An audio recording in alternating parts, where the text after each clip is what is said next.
മാധ്യമരംഗത്തെ സംശുദ്ധി ഒരിക്കൽ നഷ്ടപ്പെട്ടാൽ പിന്നീട് ഒരിക്കലും തിരിച്ചു കിട്ടില്ല എന്ന് 24 chief editor R Sreekandan Nair. ഏറ്റവും കൂടുതൽ ശമ്പളം വാങ്ങുന്നയാൾ ഏറ്റവും നല്ല മാധ്യമപ്രവർത്തകൻ എന്ന് വ്യാഖ്യാനിക്കപ്പെടുന്ന കാലമാണിതെന്നും ശ്രീകണ്ഠൻ നായർ പറഞ്ഞു. COA 15ാം സംസ്ഥാന സമ്മേളനത്തിന്റെ ഭാഗമായി തിരൂരിൽ സംഘടിപ്പിച്ച കേരള വിഷൻ സംവാദത്തിൽ സംസാരിക്കുകയായിരുന്നു ആർ ശ്രീകണ്ഠൻ നായർ.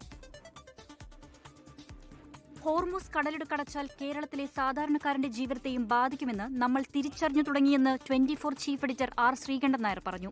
ഇക്കാര്യം നമ്മുടെ മാധ്യമങ്ങൾ കൂടി മനസ്സിലാക്കേണ്ടതുണ്ടെന്നും SKN. എല്ലാവർക്കും വീടെന്ന പദ്ധതിയുടെ പിന്നാലെയാണ് താനെന്നും 1000 വീടുകൾ ഇതിനോടകം ഒരുക്കാനായെന്നും അത് 24 എന്ന മാധ്യമം കൂടെയുള്ളതുകൊണ്ടാണെന്നും ആർ ശ്രീകണ്ഠൻ നായർ പറഞ്ഞു. ഈ പ്രക്ഷേപണം മാത്രമല്ല ഒരു ബ്രോഡ്കാസ്റ്ററുടെ കടമയെന്ന് കരുതുന്ന ഒരു കാലത്താണ് നമ്മൾ ജീവിക്കുന്നത്. ഞാനിപ്പോൾ ഒരു പരിപാടി ആവിഷ്കരിച്ചിട്ടുണ്ട്, നിങ്ങൾ അറിഞ്ഞിട്ടുണ്ടോ എന്നറിയില്ല. കേരളത്തിലിപ്പോൾ ഒരു 4 ലക്ഷം ആളുകൾക്ക് വീടില്ല. ഗവൺമെൻറ് 5 ലക്ഷം പേർക്ക് വീട് കൊടുത്തിട്ടുണ്ട് ലൈവ് മിഷൻ വഴി. എല്ലാവർക്കും വീട്. ഞാൻ ആദ്യം 2030 എല്ലാവർക്കും വീട് നിട്ടപ്പോൾ നമ്മുടെ ഓഫീസിലുള്ള വെട്ടിക്കളഞ്ഞു. അത് പറ്റത്തില്ല എന്ന് പറഞ്ഞു. ഈ 4 ലക്ഷം ആൾക്കാർക്ക് നമുക്ക് ഈ 2030 വീടുണ്ടാക്കി കൊടുക്കാൻ പറ്റത്തില്ല എന്ന് പറഞ്ഞു. അങ്ങനെയാണെങ്കിൽ നമുക്ക് 1000 വീട് അനൗൺസ് ചെയ്യാൻ തോന്നി. ഞാൻ 1000 വീട് അനൗൺസ് ചെയ്തിരിക്കുക. ശരിക്കും അതിൽ 10-200 വീടിനുള്ള ആളായി കഴിഞ്ഞു. ചിലപ്പോൾ ഒരു 2030-32 ആകുമ്പോൾ എല്ലാവരും സഹകരിച്ചാൽ കേരളത്തിൽ വീടില്ലാത്ത ആരും ഉണ്ടാകില്ല. ഇതൊക്കെ ഒരു മാറി വരുന്ന മാധ്യമത്തിൻ്റെ ഒരു റോളാണ്. ഇപ്പോൾ ഞാൻ ഒറ്റയ്ക്കായിരുന്നെങ്കിൽ, ഈ മാധ്യമം എൻ്റെ കയ്യിലില്ലെങ്കിൽ എനിക്കൊരിക്കലും ഇത് ചെയ്യാൻ കഴിയില്ല. കേരളത്തിലെ മാധ്യമരംഗം പണമൊഴുക്കിന്റെ കാര്യത്തിൽ യാതൊരു ലോപവുമില്ലാത്ത ഇടമായി മാറിയെന്ന് Media One editor Pramod Raman പറഞ്ഞു. പ്രശ്നങ്ങളെ അതിന്റെ ആഴത്തിൽ മനസ്സിലാക്കാനുള്ള മനസാന്നിധ്യം മാധ്യമങ്ങൾക്കില്ലാതായെന്ന് Karni Books chief editor Gauridasan Nair വിമർശിച്ചു.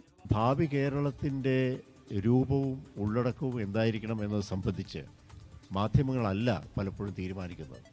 ഓരോ തരത്തിൽ വ്യത്യസ്തമായ അഭിപ്രായങ്ങളുള്ളവരാണ് നമ്മൾ ഓരോരുത്തരും.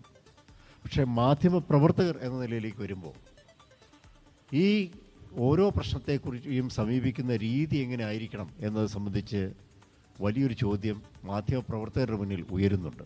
ഇപ്പോൾ പണമൊഴുക്കിന് യാതൊരു കുറവുമില്ലാത്ത ഒരു സംസ്ഥാനമാണ് കേരളമെന്ന് മാധ്യമങ്ങളുടെ ചില മാധ്യമങ്ങളുടെ പ്രവർത്തനം തന്നെ തെളിയിച്ചുകൊണ്ടിരിക്കുകയാണ്. ഇഷ്ടം പോലെ പണമാണ്, എന്തും ചെയ്യാനുള്ള പണമാണ്. അപ്പോൾ അത് എവിടെ നിന്ന് വരുന്നു, എങ്ങോട്ട് പോകുന്നു എന്ന് നമുക്കറിയില്ല.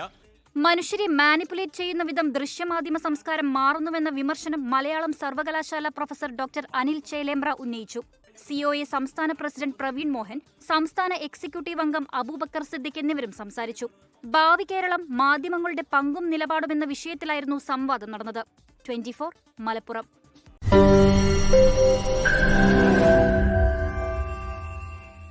ലോകത്തെവിടെയായാലും ഏത് സമയത്തും 24 വാർത്തകളും ഓഗ്മെന്റഡ് റിയാലിറ്റി പാക്കേജുകളും എക്സ്പ്ലെയിനറുകളും വിശദമായി കാണാൻ ഞങ്ങളുടെ YouTube ചാനൽ നിങ്ങൾക്ക് സബ്സ്ക്രൈബ് ചെയ്യാം.